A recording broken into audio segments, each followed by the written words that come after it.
আসসালামু আলাইকুম।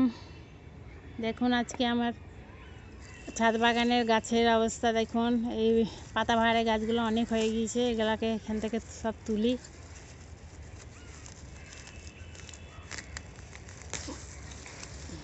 এই দেখুন, এই প্রতিবার আমার ছেলে আসবে আর বলবে, মা এগুলাকে তুলো না কেন, এগুলাকে তুলো না কেন। আজকে তুলেই ফেলে দিই। এদিকে ফেলবো না, আমি অন্য কোথাও লাগিয়ে দেবো।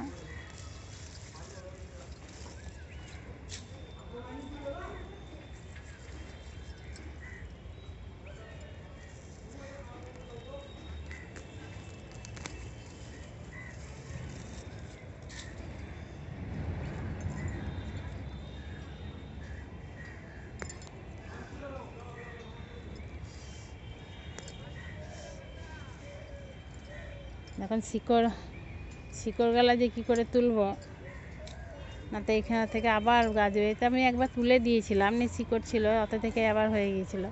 এই শিকড়গুলা না তুললে ফেললে আবার হবে।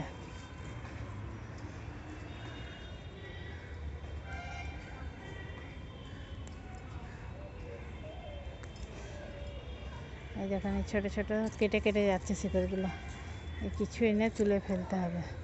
বেদানা গাছটা দেখুন, একটা লাগাবো না ভাবছি, তো এখানে হয়েই যাচ্ছে বেদানা গাছ। যতবার তুলে তুলে নষ্ট করে ফেলছি, বেদানার হতেই থাকছে বেদানা।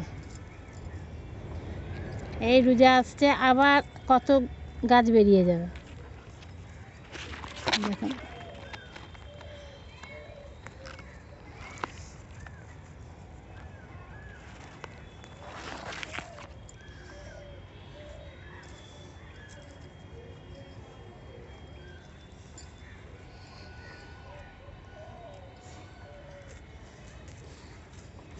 বেদানা গাছটা তুলে অন্য কোথাও লাগিয়ে দেবো, তাই এখানে আমার কিছু একটা গাছ লাগানো হবে।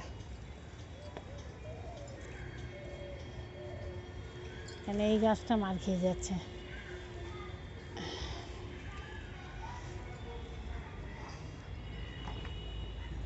বেদানা সুন্দর সুন্দর পাতা হয়েছে দেখুন,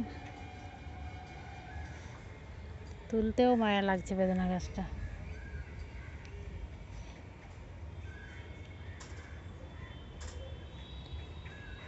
আসসালামু আলাইকুম গাইস, আমার ব্লগটা দেখতে থাকুন, ভালো লাগলে লাইক শেয়ার কমেন্ট করেন। থ্যাংক ইউ, খুদা হাফেজ।